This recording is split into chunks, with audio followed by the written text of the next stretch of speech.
विभाजन हुआ, आज यहां पे सुरक्षा भी है तो समृद्धि भी है। आज यहां पर आजीविका है तो आस्था को सम्मान भी है। आपका वोट जब गलत हाथों में जाता था तो फिर भ्रष्टाचार में संलिप्त, सुरक्षा के साथ खिलवाड़ करने वाली, आतंकवादियों को बिरयानी खिलाने वाली, देश के अंदर उपद्रव करवाने वाली, नौजवानों के जीवन के साथ खिलवाड़ करने वाली, अन्नदाता किसानों को आत्महत्या के लिए मजबूर करने वाली सरकारें आती थी। बहनों और भाइयों, ये हमारा सौभाग्य है कि स्वतंत्र भारत के स्वर्ण युग के रूप में जाने जा रहा भारत आज आदरणीय मोदी जी के नेतृत्व में एक ग्लोबल पावर बनने की ओर अग्रसर है। हम सब की आने वाली पीढ़ियां इसके बारे में कृतज्ञता ज्ञापित करेगी। बहनों और भाइयों, आज इस बदलते हुए भारत को हम सब ने देखा है। ये बदलता हुआ भारत, जिस बदलते हुए भारत में सुरक्षा भी है, सम्मान भी है, विकास की बड़ी बड़ी परियोजनाएं भी हैं और गरीब कल्याण की योजनाओं की तो कोई सानी ही नहीं। बहनों और भाइयों, ये बदलते हुए भारत में कभी किसी ने सोचा था कि गुरु नानक देव जी का जन्म जिस भूमि पर हुआ था, कभी वह अखंड भारत का हिस्सा था। कांग्रेस की कुटिल चालों से देश का विभाजन हुआ, लेकिन सिख भावनाओं का सम्मान करते हुए, भारत की उस आस्था का सम्मान करते हुए करतारपुर कॉरिडोर का निर्माण मोदी जी के नेतृत्व में ही संभव हो पाया, जब प्रधानमंत्री के रूप में मोदी जी देश के प्रधानमंत्री बने। बहनों और भाइयों, हम सब इस बारे में जानते हैं कि देश के अंदर गुरु गोविंद सिंह जी महाराज के चार साहिबजादों ने भारत की हिंदू धर्म और संस्कृति की रक्षा करने के लिए अपने आप को बलिदान कर दिया था। लेकिन बाल दिवस कोई और ही दिवस मनाया जाता था।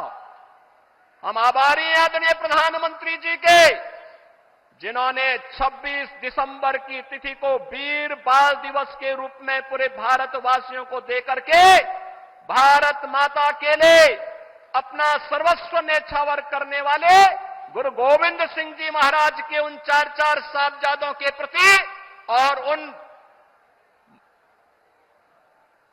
अपनी कृतज्ञता ज्ञापित करते हुए 26 दिसंबर की तिथि वीर बाल दिवस के रूप में मनाने का निर्णय लिया।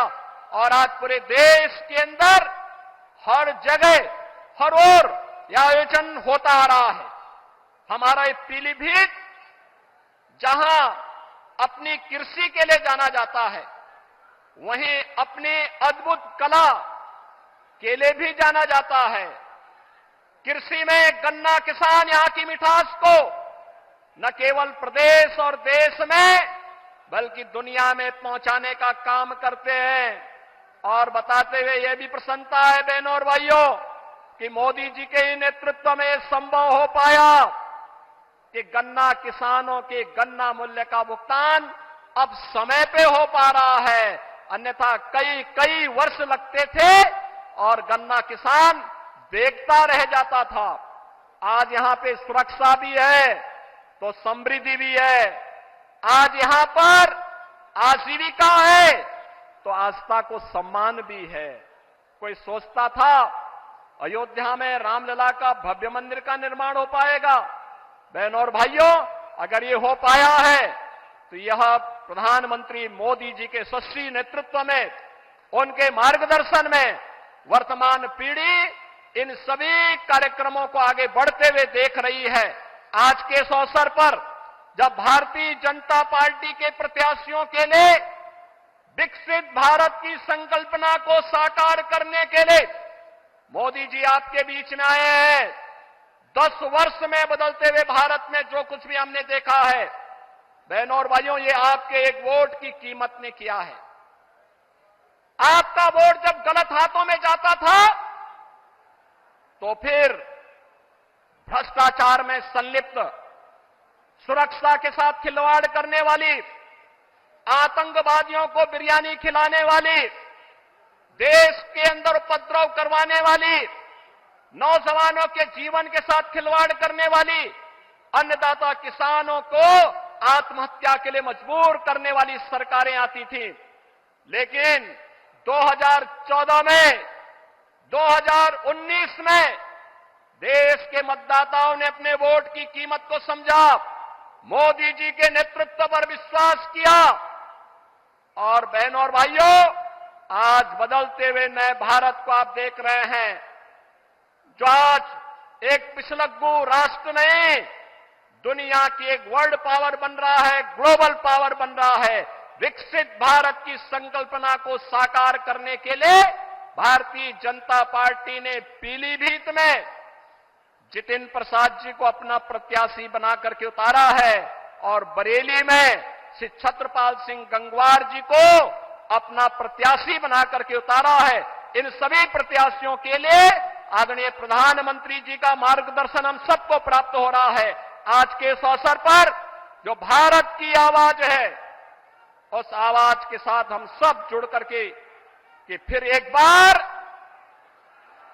पूरे देश की आवाज क्या है, फिर एक बार, फिर एक बार, फिर एक बार, अब की बार, अब की बार, इस संकल्प के साथ जुड़ करके, लेकिन इस संकल्प की पूर्ति होगी बहनों और भाइयों जब आप चुनाव के दिन पहले 3 घंटे में मतदान करने की दिशा से अपने आप भी और अपने साथ के मतदाताओं को लेकर के जाएंगे।